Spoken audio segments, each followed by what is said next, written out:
Don was 38 years old when he started the laser sailing. He had a tremendous career in snipes and stars and all sorts of boats before then. And I got a call in 1970. I was just finishing up school, and he said, Boomer, get a life jacket and come over to Ballina Bay, and we're going to have a regatta. I think you'll like this boat. They had a trailer with 10 boats, and we launched the boats off the rocks over there, sailed in the same waters here. It was just as nice, and I have friends that I still have from then. Don grew the laser fleet in many ways. Bill Symes got a second. A kid named John Bertrand got a second and started sailing. It did pretty well. Russ Silvestri, Paul Kayard, and a whole bunch of other kids that were part of the San Francisco laser event, phenomenon back in the early days. And Don, sailing against Don was kind of like a combination of Andrew and Al Sargent and Tracy. He was unbelievably fit. He was tenacious as it comes, but he was also a great guy that made everybody feel good. So you can figure out which guy I'm talking about. And he's been a lifelong friend, and so we started. Oh, look at this! I'm gonna quit talking. No, you're great. The original trophy was this thing. This is Bill Chrysler made. This is solid stainless steel. And we used to ship them around and give them to people. We don't do that anymore. These are to be kept at the St. Francis Yacht Club. And so let's start with the radio. The radio fleet, we had this because there was many cases when there was more radios than full rigs. This is the same scale, smaller as an actual radial is. So the winner, so far this has been 3 years. We had Tony Martin and Andrew Holdsworth last year. And this year it's Walt, right? Walt? Yep. Walt Spivak. Walt? Yay!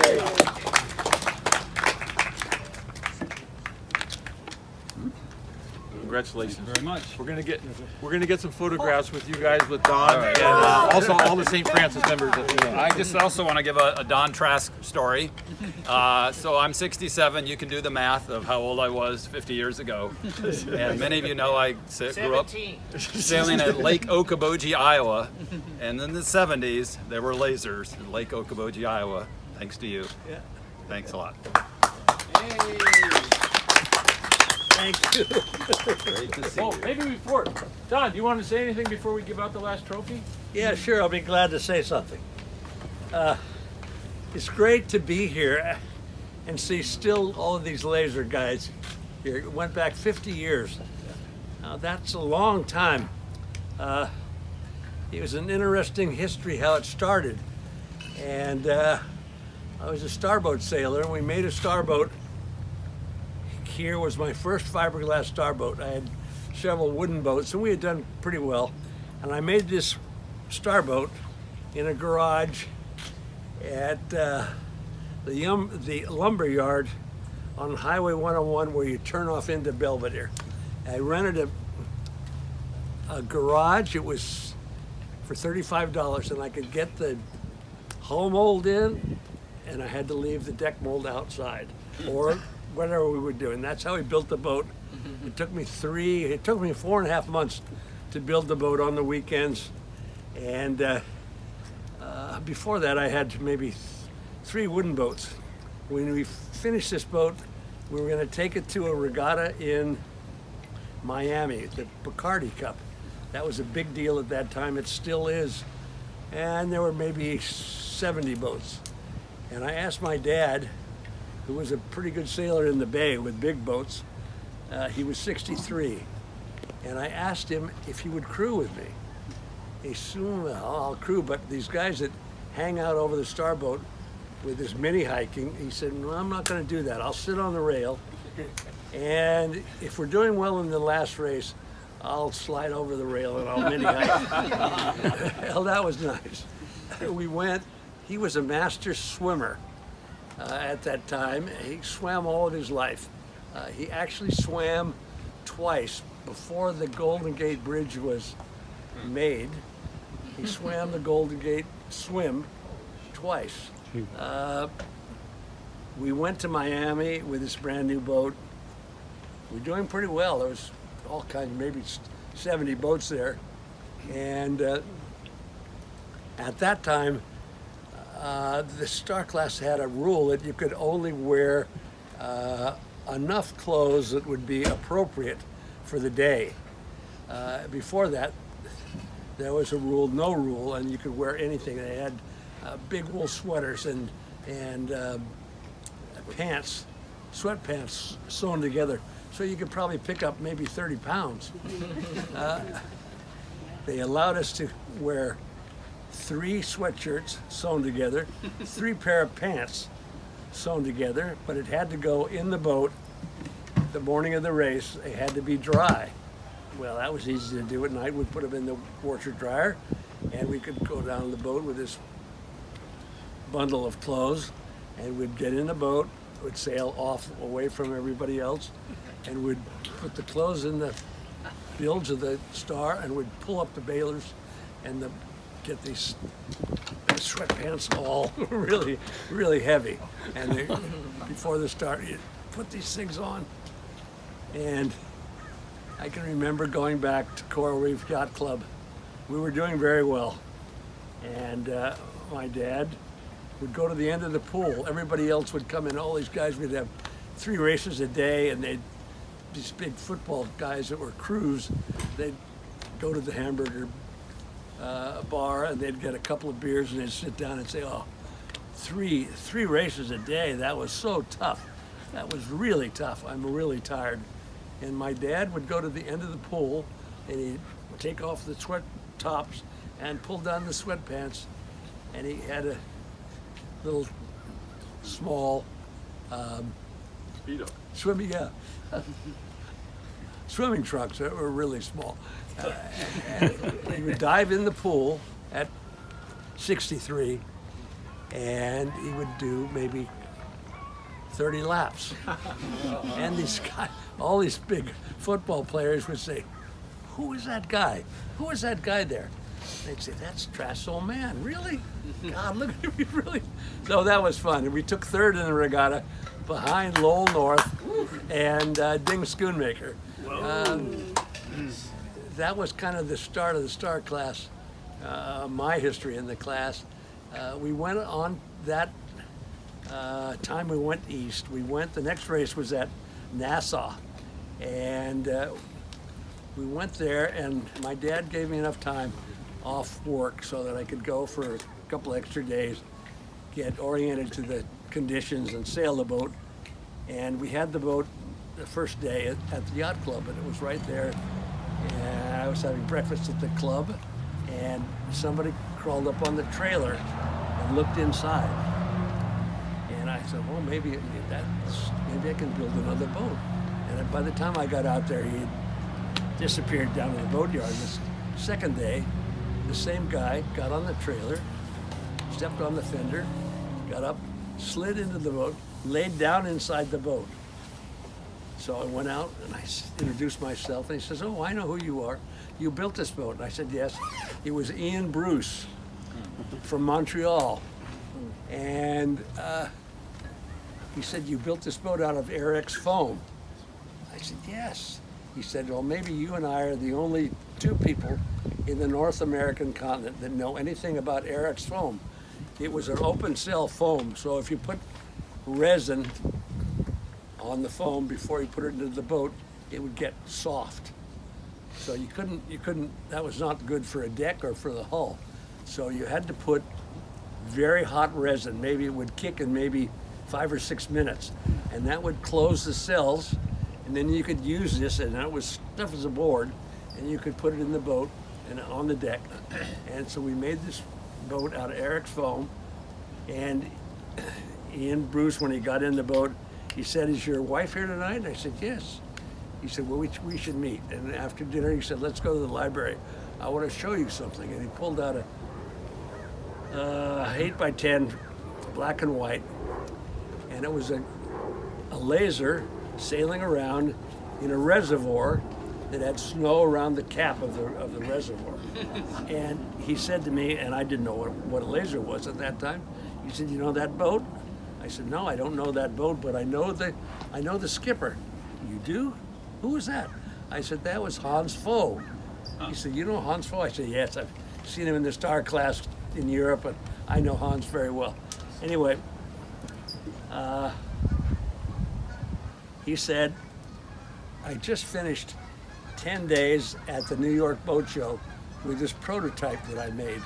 And he said, I just can't, I've been going over how I'm going to get these boats to the West Coast. I know it's going to be popular. In 10 days, I sold 125 boats at the boat show. And I've got to go back and make a factory and hire a bunch of guys, make some tooling. But how to get these boats to San Francisco?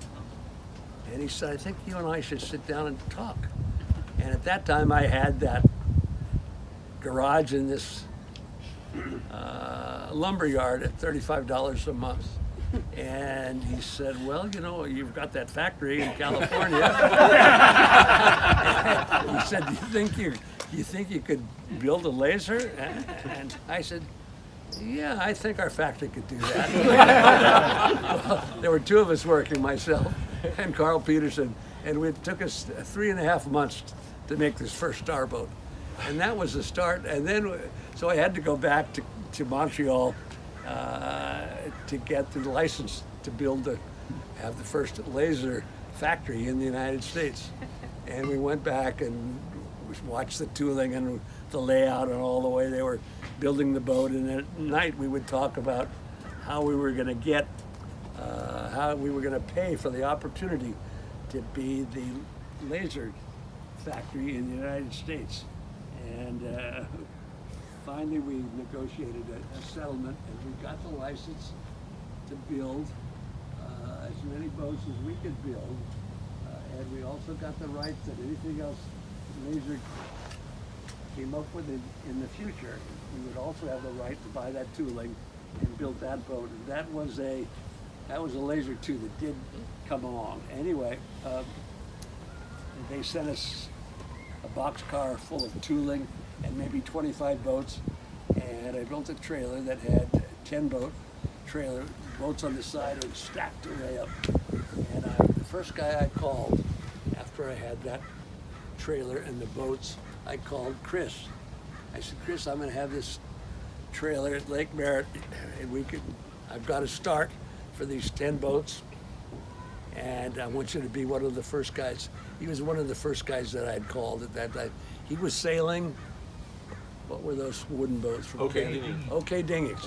Yeah, and so the Laser just was the right time, the right place, and they took off like crazy. We built, in 10 years, we built 11,000 lasers, a couple of tasers, and we never did get a Laser 2.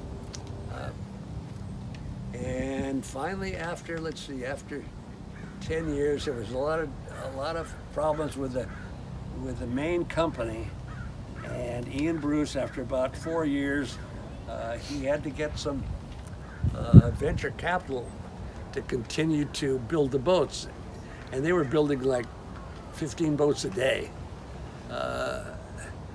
And after about 3 months, he missed his payment to the venture capitalists, and they came in and said, we know how to run these companies. You didn't know anything about boats. We're going to come in and we're going to take it over. You have to go to the back room, sit in the back, and maybe you can work in the factory. So he got out about that time. We continued. We built boats for 10 years. We also built 30 star boats at the time, and we also built 300 J24s. So, and it was in Santa Fe, so I recognized some of these faces over a long time. That was 50 years ago. God, that seems like forever. But I'm glad to be here. I'm glad to see that the class is surviving. I'm glad to see that Chris is one of the leaders in the class and has been for a long time. But it's great to see that people are still interested in the boat and are having fun, because that's what it was about. That's what we built the boat for. We did there was a lot of camaraderie in the group. We did things just like this at Clear Lake, We went to LA with this trailer. We built a pretty good junior program at St. Francis, and I can remember I was able to get to buy a Navy Suburban that was auctioned off, and I went to the yacht club and said, we want to get a car for a truck for the lasers, and I'll give you my 10-boat trailer. And they would put 6 or 7 kids in the carryall, and they had a 2x4 that was about that long, and with this trailer behind and 6 kids in the boat, they'd take this 2x4 and I'd put it on the gas pedal and put it next to the seat, and the thing would go about 6, maybe 55 or 65. That was the fastest it would go on the straightaway. That was autonomous driving back in the day. They developed into a 3-to-1 purchase. Yeah. So anyway, it does go back, and we had a lot of events just like this. So it's good to see everybody still enjoying the boat. Thank you. I'm glad to see you guys here. We have the big winner. So this winner is the first one to win the radial and then the full rig. So Andrew.